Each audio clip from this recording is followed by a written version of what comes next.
Ghost in the Schoolyard by Eve L. Ewing, published 2018. Eve L. Ewing was an African-American teacher at the Chicago Public Schools. She is a writer and poet that works with children of color. The school she taught in Bronzeville, Chicago, was one of the 54 schools to be shut down. She was born and raised in Chicago. She resonates with Gwendolyn Brooks, who she quotes as, "will be remembered best as the Bard of Bronzeville." This book is about the closing of 54 schools in Chicago due to it being under-resourced and underutilized. But Ewing protests these ideas by stating that racism is behind it. In her book, she uses field observations, document analysis, review and transcripts, and interviews, like with Mayor Rahm Emanuel and the school chief Barbara Byrd Bennett. In the introduction, she breaks down different perspectives of the school closures. The supposed reasons of the schools being shut down is that they are not up to standards like the other schools. 90% of the schools subjected to closures were majority black, with 71% having mostly black teachers, almost unheard of in the American public school system, where 84% of the teachers are white. This led to the clear claims of racism and segregation of Chicago. Because of the students displaced, many of them ended up at even lower performing schools, which in turn brought those children down too. Those who got placed in higher performing schools saw minimal growth and had to travel a significant distance. Overall, school closings had a negative effect on students and parents. Barbara Byrd Bennett states, however, "What I cannot understand and will not accept is that the proposals I am offering," which the closing of the 54 schools is the proposal, "are racist." Chapter 1. What a School Means. Dyett Middle School was one of the schools to be shut down. Named after a music teacher who was known for helping his students learn through pursuing their interests in his case, music. His theories enabled many students to push themselves further and recognize their potential, not only creatively, but also in their education. This led to a school being named after him to recognize the dedication he had over the 20,000 students in the community itself. He was born in 1901 in Missouri, but moved to California where he graduated from high school and was first chair violinist at the University of California at Berkeley. He moved back to Chicago to continue his studies in medicine, but he gave up to pursue a career in music. He then became a music educator at a church, pushing him to pursue a career and education. This added to outrage because parents felt that the black lives and histories was being taken from them. The Dyett School, like many other schools, was named after black heroes in the community. The Dyett School was met with much protest and signified that Chicago Public Schools was not keeping their children in mind. They made proposals to moderate Dyett. They tried to attend board meetings, and they found that they were often scheduled for inconvenient times and were pushed back completely, canceled after many planned on going. They also tried to talk to board members themselves, but were almost often brushed off and given shiny, nice words that gave false hope.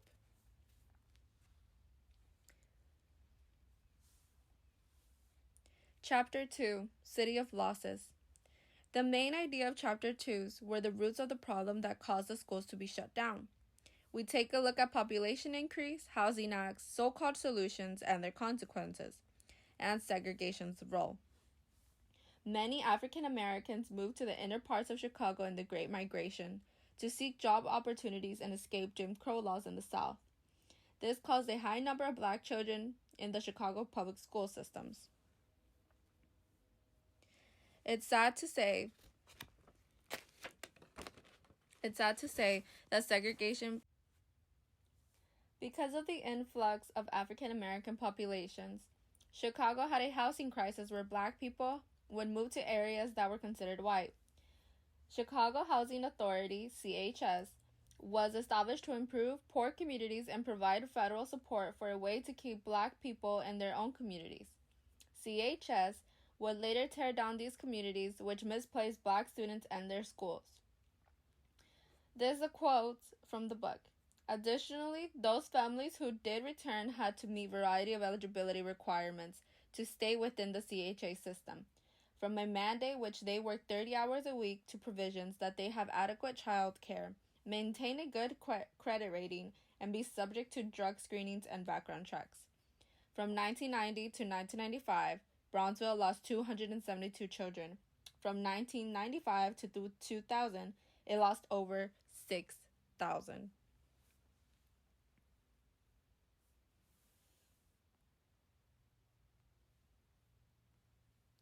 To accommodate the incoming black students, the city of Chicago decided to build more schools with unrefined teachers and poor school sources. Furthermore, those newly built schools were confined to a small region of Chicago where the population outgrew it. There were other Chicago areas that had low rates in population but prohibited the excess of black families to move there. Building more schools was about keeping black students out of white schools. This is a quote from the book. At one point, Bronzeville held and packed within its narrow borders the astonishing figure of 16,000 children per square mile, over 4 times the density of children in the city overall. The consequences of building more schools. CHS remodeling housing that is meant to accommodate black communities misplaced black students and their families from school districts. This meant that the excess school built for the growing population was no longer needed. This would lead to the closing of 54 schools in Chicago. It's sad to say that segregation played a big part in the CPS system. Ben the Builder ensured it. Instead of integrating the overutilized and over-resourced schools with the heavily black populated schools, Chicago chose to build more schools to keep black and white students separate. Wallace Benjamin, aka Ben the Builder, built 13 high schools to accommodate 10,000 black students in Bronzeville instead of moving them to less densely populated white schools. The expansion and built schools that were meant to hold black students only promoted segregation in the school system.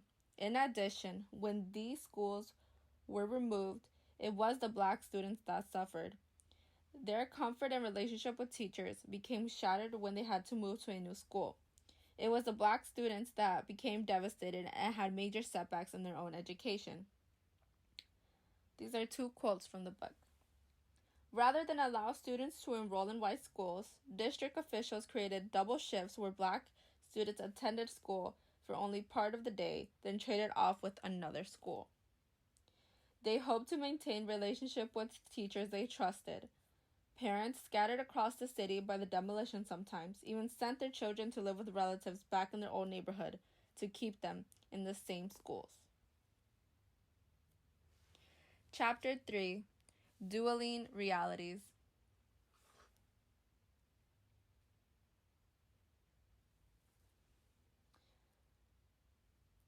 Ewing discusses how racism, power, neoliberalism, and accountability are all mistrusts that around 3 school closures brought to Bronzeville. Robert Byrd Bennett, head of CPS, says, "To refuse to challenge the status quo that is falling thousands of American students year after year, consigning them to a future with less opportunities than others. Now that is what I called racist." The disconnect of the Bronzeville family and the public schools were more than just efficiency and numbers described as having family ties and long histories with these schools. This is a statement to prevent the closing of Kay Sean School, Mayo School. My name is Kay Sean, and the reason I came here today is for the Mayo School not to close, because the school is like my home, and the teacher is like my mother, and the students like my brothers and sisters and my cousins. This is the reason I do not want Mayo School to close. Thank you.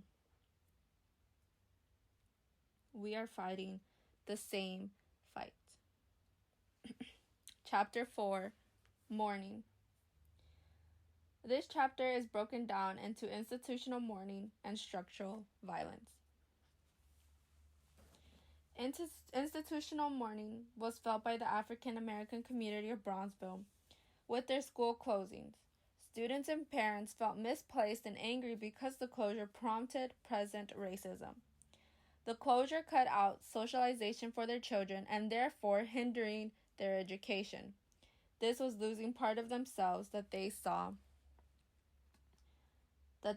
in the school.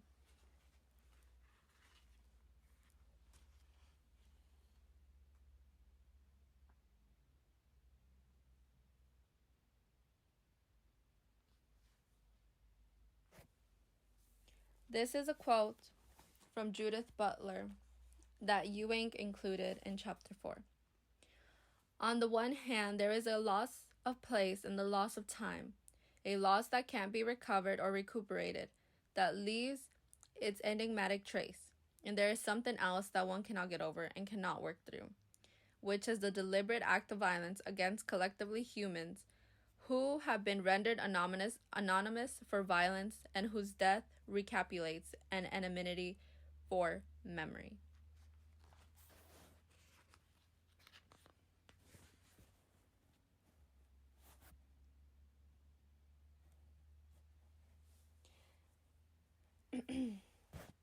Institutional mourning can be described as the social and emotional experience undergone by individuals and communities facing the loss of a shared institution that they are affiliated with.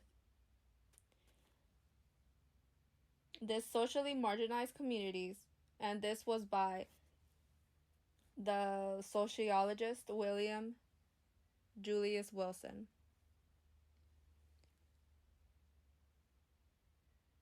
Such segregation has contributed to what sociologist William Julius Wilson called social isolation. This is a quote from the book. Creating closed social networks that have limited overlap with the institutional of dominant white society. The second part of chapter 4 goes into structural violence. Many people believed that Emerson's closing had correlation with the 3 students' deaths that happened in the last 8 weeks of Emerson. Is a quote from the book. Create systems within which death and despair are quite but inevitable, and the weapons at hand are history, policy, and racism.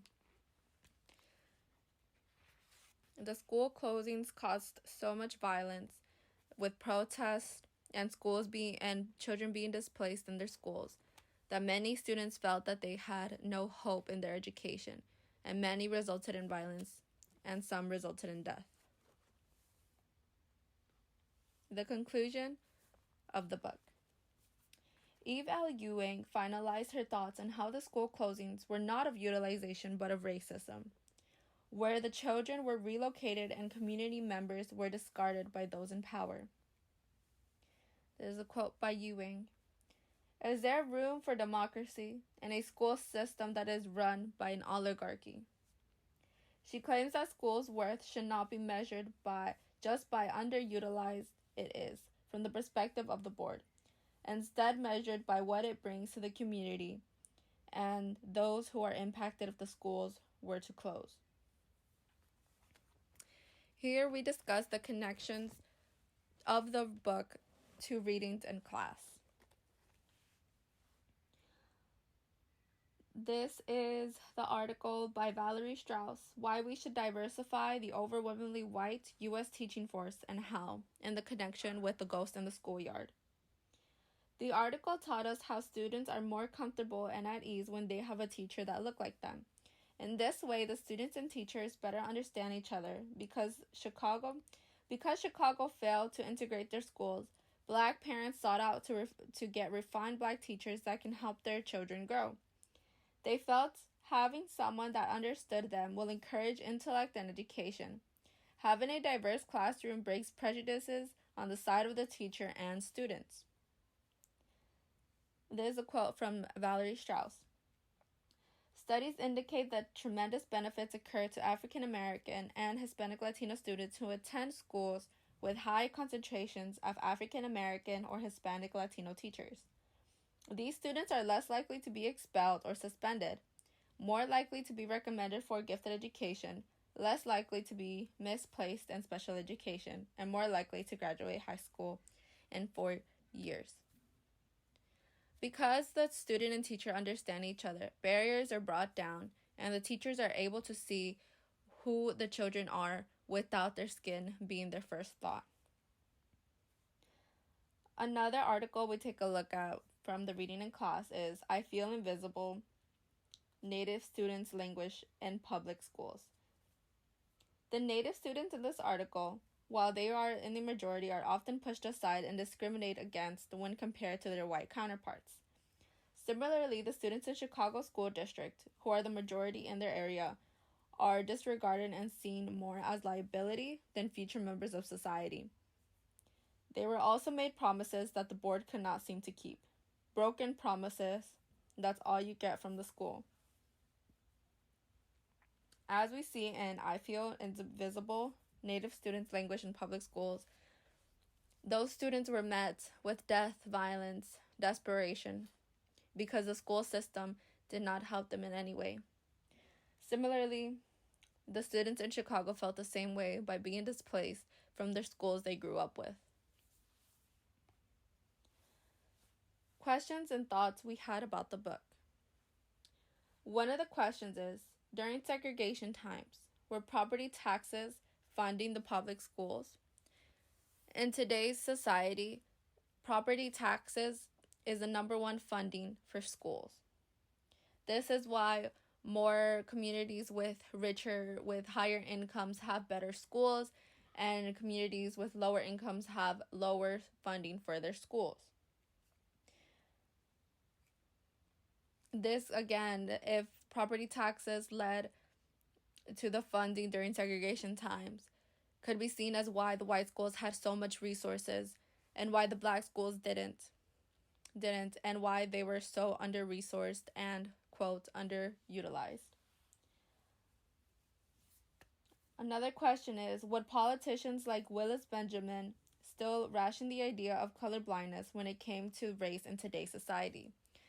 Colorblindness is such an old term where people dodge the accusation of racism because they are colorblind. If you are colorblind, you are racist because you need to understand someone's skin color to understand them. You shouldn't look past their color to understand them. You should look what their skin color contributes to their identity. So would politicians today claim colorblindness because it is such an old term? How can interest convergence be seen in the closures of Chicago public schools? Thoughts we had on the book.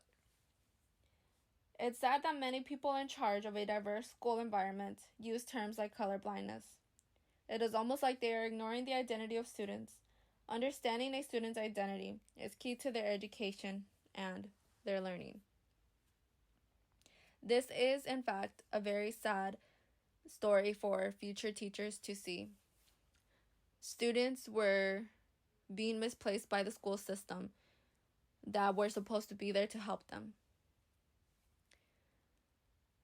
Teachers who were taught to be so understanding, to accommodate to these teachers, to accommodate to these children, were not being heard and were not able to put their skills to use.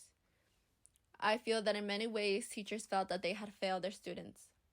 And I can understand that because the Chicago public school systems did fail these black students.